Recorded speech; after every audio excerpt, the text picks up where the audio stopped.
And now, it's time for another Dice Tower review with Tom Vasel. Hey folks, I'm Tom Vasel, and today we're taking a look at a game called Tussie Mussie. You didn't even see it there because it's that small. This is a button-shy game, and they make games that come in wallets, that 18 cards, that's it, the whole game. Tussie Mussie is a game about the ancient Victoria practice of giving flowers with meanings in them. And this game is designed by Elizabeth Hargrave. You may have heard of her. She's a designer of Wingspan, possibly the most popular new game to come out in 2019. This is not Wingspan. It's a much smaller game. It's a little game for 2 to 4 players. Let's see how it plays.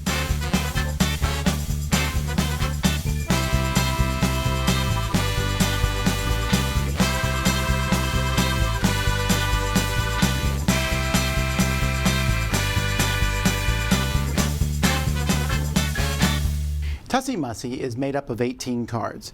Each card is a different color. There are 5 colors that are in the game. Each one has both a different color and a different color background. Cards are also going to be worth points on them. Each heart that's on a card is inherently worth a point, and then the cards themselves might be worth points. For example, this red rose gives you 1 point for each of your hearts. This pink rose gives you plus 1 point for each of your pink cards, including this one. So that's what most of the cards are going to do. And then there's a few cards like this one and this one and this one, which say before scoring you may do something. Now the way the game's going to work is you're going to be shuffling these 18 cards, and each player in turn order is going to draw 2 cards. They're going to look at the 2 cards. They're going to make an offer to the person next to them, putting 1 card face up and 1 card face down.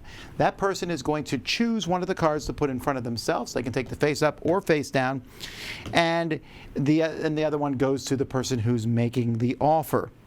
Now, once you take the card, you are going to put them in front of yourself in a row. So, for example, this might be how it looks like at the end for me, these 4 cards in front of me.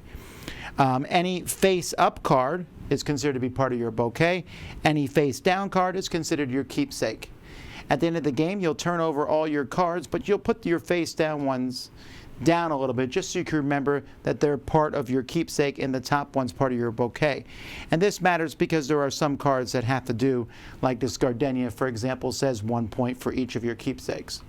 So then you score. So let's look at this particular one. I just drew these at random. 3 points if you have no hearts. Well, I do have hearts. This card counts as any one color. 1 point for each of your different color cards. 1 point for each heart on your cards adjacent to this one. Well, I didn't do any, so I get 2 points for these hearts. This one scores me no bonus. This says 1 point for each of your different colored cards. I have 3 different colors, so this counts, well, even what it counted as white anyway. So 3, 4, 5, I get 5 points total. Let's put out some more. Again, I'm just putting these out randomly to show what they're like. 1 point for each of your keepsakes. I have 2 keepsakes, great. Before scoring, I could change up 2 cards, each from bouquet to keepsakes or keepsakes to bouquet. So actually, I would have slid this one down. So now this one would have been worth 3. This one's inherently worth 1.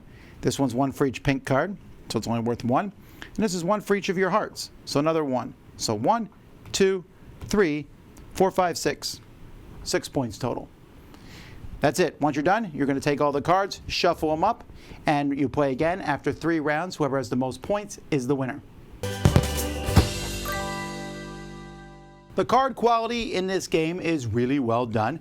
Really nice, good high quality. Like I said, each card has a different color and a different background, make them easy to tell apart. They all fit in the wallet here. The wallet's actually a little boring looking, this yellow wallet, but it's a wallet. All the cards fit nicely inside, as do the rules, and so the whole thing is just really well done. The artwork's great, and I like how each of the cards has a meaning on it. Like a gardenia means let's keep a secret. Red rose means I love you. Pink rose, we are happy friends. Snapdragon, you have deceived me. Oh, it's my favorite flower, the snapdragon. I didn't know that's what it meant.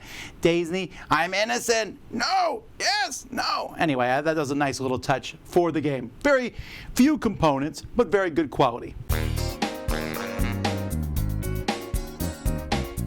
Tussie Mussie is a game that in the industry we call these a micro game, a small little game, easy to carry around with you.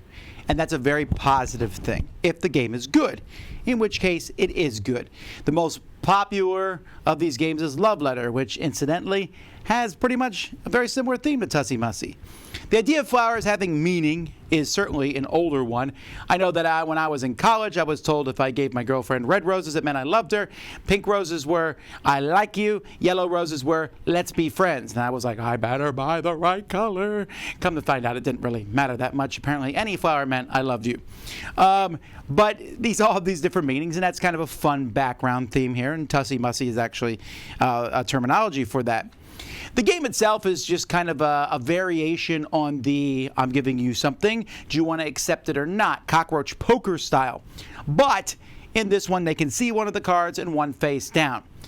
The thing is, you got to think about what you're offering. It actually is a pretty interesting two-player game. You can go back and forth. Otherwise, you're going around to your left. And when you offer the cards to somebody, the face-up card is the one they're looking at, right? Because that's what they know they're getting. And they also know where it goes.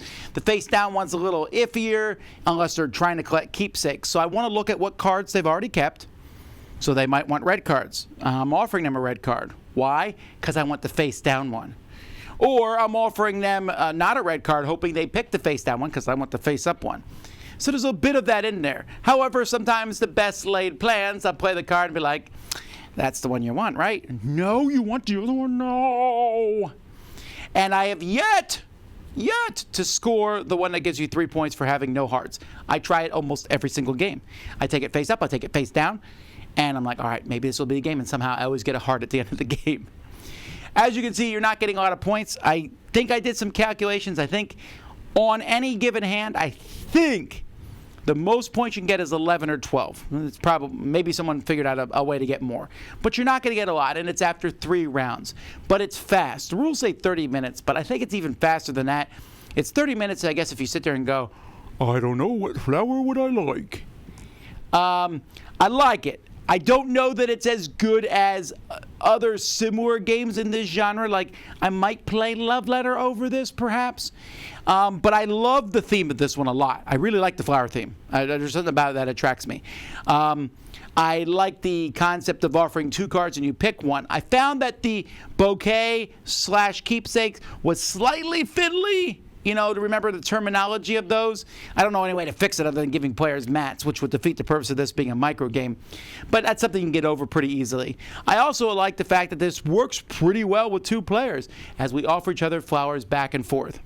But at the end of the day, it's small, it's portable, and I like it. That's Tussie Mussie. I'm Tom Vasel, and from me to you, a red rose. Dice Tower Judgment approved.